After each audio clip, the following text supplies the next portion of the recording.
Salam əziz abituriyentlər, bir daha hər birinizi xoş gördük və feodal dövlətlərinin demişdik ki, növbəti video izahda edəcəyik izahlarına.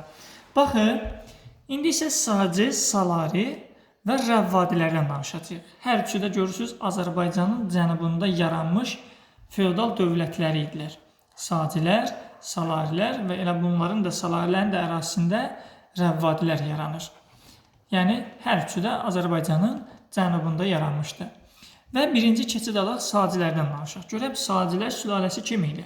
Mərkəzi Asiyanın qədim türklərinin nəsillərindən idi. Məxsusən də Əşrusan vilayətinin türklərindən. Mərkəzi Asiyada Əşrusan vilayətində yaşayan türklər var idi. Bax, Sadilər o nəsildən idi.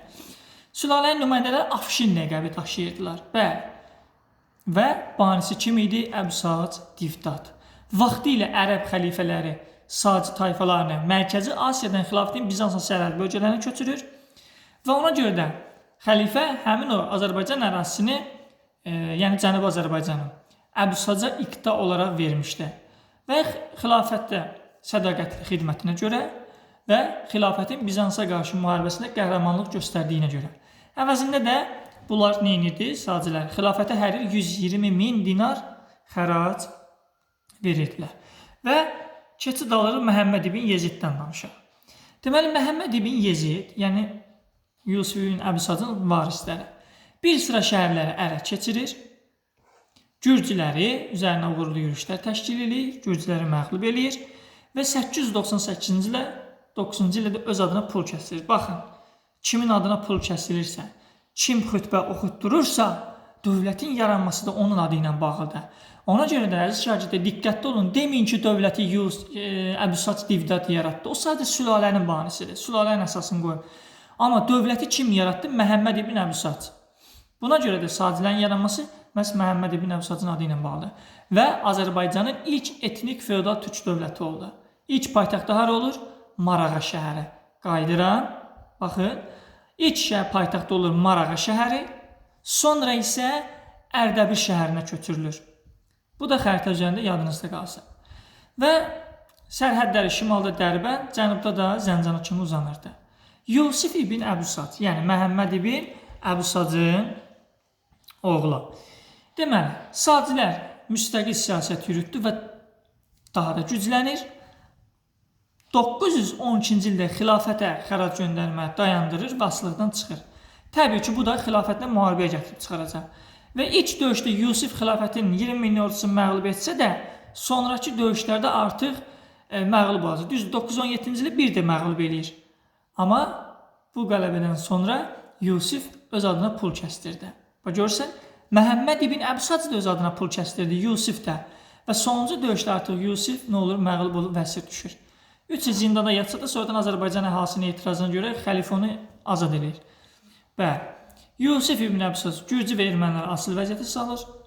Həmçinin Ani, Dəbil, Tiflis, Kaxetini ələ keçirib Şirvanşahlar dövlətini, Tiflisi və Dərbəndi əmrliklərini dövlətə birləşdirdi. Və dövlətin sərhədləri, yəni bayaq dedik, şimalda Dərbənd, cənubda Zəncana qədər uzanır. Və Dərbənd səddini təmirlətdirir. Azərbaycanı ilk dəfə olaraq görürsünüz, nə Əbüsac Divdad, nə Məhəmməd ibn Əbüsac, yox.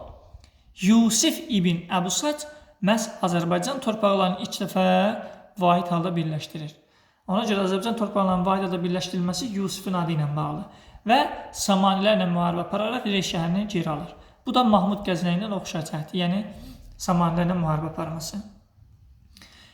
Maliyyə və vergi sahəsində də bir sıra islahatlar keçirir, iqtisadiyyat dirçəlir və əhalinin sayının artmasına təkan verir. Və 941-ci ildə Yusif ölür, feodal ara müharibələri kəskinləşir və dövlət zəifləyir və sonuncu Saci hökmdarı 941-ci ildə Deysəm Salarilər tərəfindən məğlub edilərək Sacilər dövlətin varlığına son qoyulur. Yəni Salarilər tərəfindən. Və Sacilər dövlət tərəfindən Azərbaycanın birləşdirilməsinin çox böyük bir tarixi əhəmiyyəti olur. O bu idi ki, Cənubi Qafqaza türk xalqının mövqeyi daha da güclənir, siyasi inkişafa, təsərrüfatı və şəhərlərin inkişafına, sənətkarlıq və ticarətin inkişafına təkan verir. Həmçinin mədəniyyətində. Və Salarilər dövləti, elə bayaq göstərdim, Azərbaycan cənubunda yaranmış Sacilər dövlətindən sonra, yəni Kəngərli türk soyuna mənsub olan tayfalar idi. Və ilk nümayəndəsi Mərzban ibn Məhəmməd idi. Deməli, sonuncu Sacı hökmdar Deysəmi taxtdan salır və paytaxtı Ərdəbil şəhər olan Salarilər dövlətinin əsasını qoyur. Sonra Mərzban ibn Məhəmməd nə edir? Azərbaycanın şimal-qərb torpaqlarını, Şirvanşahları, sonra Şərqi Gürcüstanı asılı vəziyyətə saldı, Dərbəndə ələ keçirdi. Görürsünüz, eynən Yusif də eyni şey eləmişdi. Və Sacılərə tabi olan, yəni keçmiş Sacılərə tabi olan feodallar artıq indi nə edirlər? Salarilərə bac verirdilər. Və Salarilərin dövründə Xəzər dənizində ticarət gəmiləri üzməyə başlayır ilk dəfə. Bütün Azərbaycan yenidən vahidlərdə birləşdirilir. Bu da nə olur? Yenidən eyni şey olur. İqtisadiyyata, sənətkarlıq, ticarətin inkişafına təkan verir. Etnik qrupların Azərbaycan xalqı ilə qarşılaşmasına müsbət təsir göstərir və xarici ticarət əlaqələri genişlənir. Həmçinin yaxın və orta şərqdə Azərbaycan iqtisadi və hərbi siyasi rolu artmış olur və ölkə daxilində çəkişmələrə müvəqqəti də olsa son qoyulmuş olur. Və 944-cü Bərdə faciəsi. Biz artıq bunu Slavyan yürüşlərində daha ətraflı danışacağıq. Dəclə və Fərat çaylarının yuxarı axarına qədər çatır ölkənin sərhədləri. Yəni şimalda Dərbənddən başlayaraq. Çünki bax, Salarilərin də fərqi bax bu idi. Biz dedik ki, Şirvanşahların fərqi o idi ki, arasına görə daha uzun ömürlü müddət yaşamışdı Şirvanşahlar dövləti.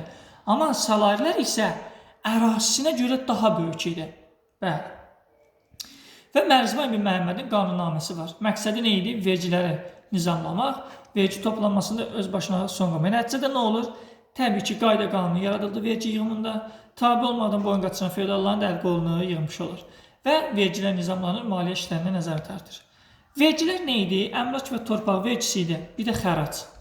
Xərac da asılı ölkələrin hakimlərindən alınırdı. Salari qoşunu əsasən muzlu süvarilər idi və həmçinin piyadalar da var idi. Hərf səhv olsa yenə də deyirəm, üzürlüsən. 957-ci ildə Mərzban ibn Məhəmmədin ölümü ilə yenə də Salarilər daxil çəkişmələrə başlayır və İbrahim ibn Mərzban çox istəsə də Salarilər dövlətinin əvvəlki qüdrətini qaytarsın, amma buna nail ola bilmir. Əksinə biraz da zəiflədi və xəzinə gəlirləri kəskin azalır. Şirvanşahlar dövləti Dərbənd, Gəncə vilayəti Salarilərin tərkibindən çıxır və Salarilər dövlətinin ərazisində Şəddadilər dövləti yaranır. Biz ki, az öncə videoda izah eləmişdik bunu. Yəni Şəddadilər mövzusuna danışaq. Və 10-cu əsrin 60-70-ci ildə feodal müharibələr daha da gücləndi. Salarilər dövləti süqutu sürətləndirdi. Və 981-ci ildə Rəvvadilər Salari dövlətini süquta uğratdı. Və bayaq dedim, Salarilər dövləti ərazisinə görə daha böyük idi. Qanunnamə qəbul eləmişdilər və ilk dəfə Xəzər dənizində ticarət gəmiləri üzməyə başlamışdı. Bax, Salarilər dövlətinin digər feodal dövlətlərindən fərqi bu idi. Sacılərlə Salarilərin oxşar cəhəti testdə düşsə, götürə bilərsiniz ki, xilafətin dağılmasından sonra və eyni əsrdə yaranmışdılar. Azərbaycanın cənubunda yaranmışdılar. Türk mənşəli və paytaxtlarından biri Ərdəbil şəhəri olmuşdu. Bəli, İslam dini rəsmi dövlət dini elan olmuşdu. Dərbəndi ələ keçirib Dərbənd səddini təmir elətdirmişdilər. Şirvanşahları Gürcüstanın bir hissəsini ələ keçirib ermənilərə asılı vəziyyətə salmışdılar. Bəli, bütün Azərbaycan məhz Sacılərin, Salarilərin dövründə vahid halda birləşdirilmişdi. Sacı hökmdarı Mərzban ibn Məhəmmədin Əbusacın oxşar cəhəti var. Yəni Salari hökmdarı Mərzban ibn Məhəmməd. 10-cu əsrdə hakimiyyətdə olublar. Şirvanşahları tabe ediblər, Şərqi Gürcüstanı tabe ediblər və Azərbaycan vahid halda birləşdiriblər. Az öncə biz bunu dövlət olaraq oxşar cəhət götürmüşdük. İndi də şəxslər olaraq. Rəvvadi dövləti. Rəvvadilər sülaləsi tərəfindən əsası qoyulmuşdu.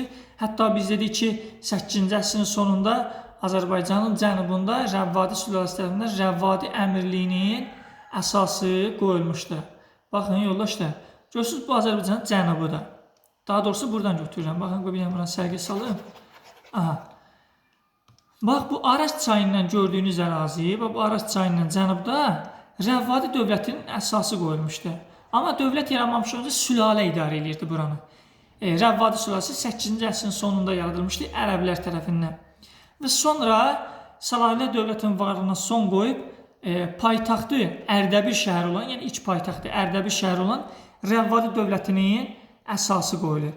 İndi sonradan paytaxt Təbrizə köçürüləcək, danışacağıq ondan. Aha, davam edirik.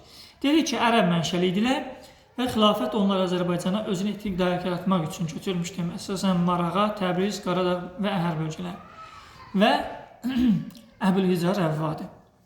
Əvvəllər Təbriz və Marağa və Əhər hakimi olmuşdu Əbülhicə Rəvvadi. 981-ci sonuncu Salari hökmdarı İbrahim ibn Mərzban taxtdan salıb Rəvvadilər sülaləsinin dövlətinin əsasını qoyur.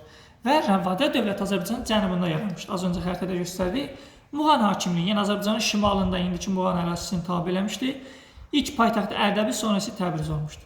Bəli, və məhz Təbriz də ilk dəfə olaraq Rəvvadilərin dövründə paytaxt şəhəri çevrilir. Bu da yazıda qalsın. 1028-ci 2009 ailəsi Vəlisultan dövründə gəlir burada məskunlaşır Azərbaycan cənubunda və bunun nəticəsində Rəvvadilərin hərbi gücü artır və türklərin mövqeyi daha da güclənmiş olur.